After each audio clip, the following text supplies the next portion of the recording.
Ah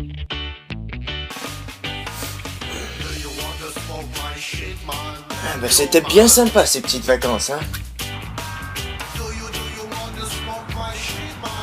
Mais bon, toute bonne chose a une fin. Rien ne vaut son chez-soi.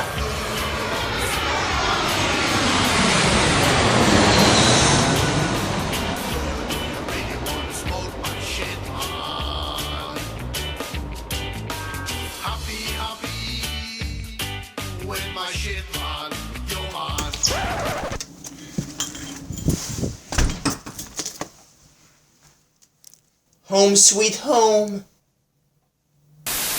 Bonjour à tous et bienvenue à ce nouvel épisode d'Horreur Critique. D'abord et avant tout, bonne année 2015, hein. Je vous souhaite chance et bonheur dans tout ce que vous entreprendrez. En ce début d'année, je revisite un classique d'Universal, un film sorti en 1943, inspiré du roman éponyme de Gaston Leroux, Le Fantôme de l'Opéra.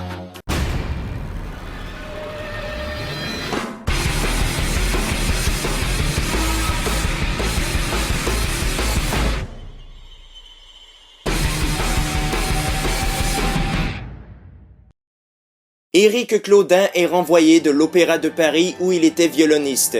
Le violonneux Ronald. Pour se faire un peu d'argent, il envoie donc son propre concerto à un éditeur. Mais ce dernier vole son œuvre. Pris de rage, Éric l'assassine, mais est défiguré par de l'acide qu'on lui lance au visage. Rôdant désormais dans les souterrains de l'opéra, il en viendra à enlever une jeune chanteuse talentueuse, Christine Dubois, dont il est secrètement amoureux. Là, on nous a pondu un vrai bon scénario qui va droit au but. On a une histoire vraiment plus approfondie sur le personnage d'Éric, ce qui le pousse à devenir méchant. Pendant la première demi-heure, le film se concentre uniquement sur lui et ses malheurs, donc on ne peut s'empêcher de le prendre en pitié, ce pauvre bonhomme. Je peux comprendre que certaines personnes peuvent trouver le début un peu trop long.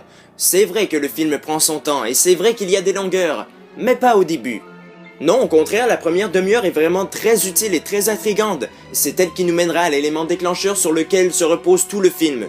C'est après ça que le film devient un peu beaucoup long. On étire chaque scène beaucoup trop longtemps et c'est là qu'on perd notre intérêt qu'on avait pour le long métrage. Il faut aussi savoir que cette version du Fantôme de l'Opéra est d'abord et avant tout un film musical. Arthur Lobin, le réalisateur, a fait un excellent travail à ce niveau-là. Durant les scènes d'opéra, le public assiste à de superbes numéros avec des travelling impressionnants et de magnifiques chorégraphies. Pour ça, les amateurs de musique, surtout d'opéra, seront comblés. Mais c'est également pour ça que le film semble trop long alors qu'il n'en dure qu'une heure et demie. On ne s'ennuie pas, du moins moi je me suis pas ennuyé étant donné que j'aime un peu l'opéra, mais ceux qui n'aiment pas se feront certainement chier. Voilà ce que j'ai trouvé dommage, c'est que le film ne va pas chercher assez d'émotions horrifiques chez son téléspectateur, donc l'ambiance en paie le prix.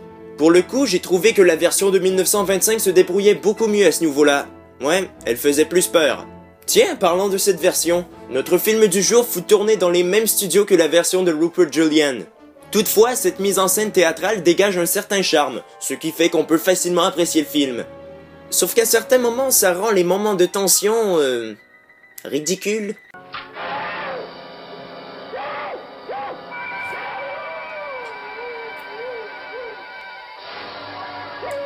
Sentez-vous le drame, mes amis? À noter la cinématographie et la couleur impeccable du film. Bon, ok, c'est parce que je l'ai en Blu-ray, mais même à l'époque, hein, le film a gagné 2 Oscars pour sa qualité visuelle.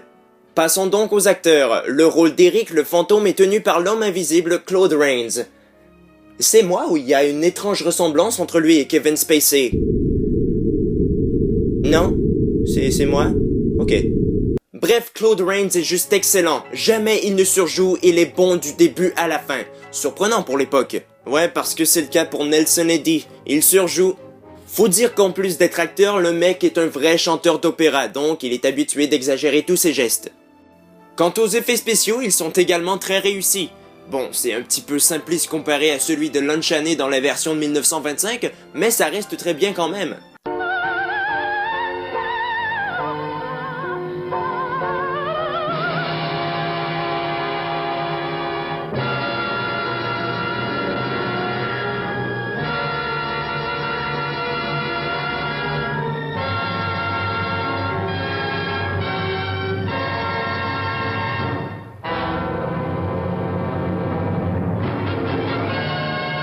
Au final, Le Fantôme de l'Opéra est un film au budget respectable qui malheureusement ne remplit pas sa tâche de film d'horreur.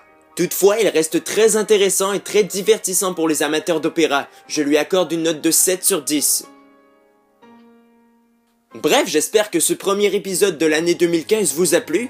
Ne manquez pas les prochains, laissez des commentaires puis abonnez-vous à ma chaîne. Salut!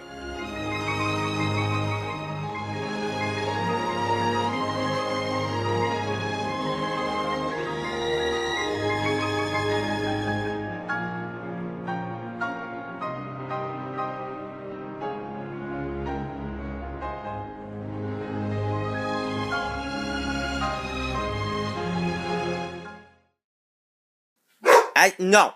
Non! Assis! Tu restes!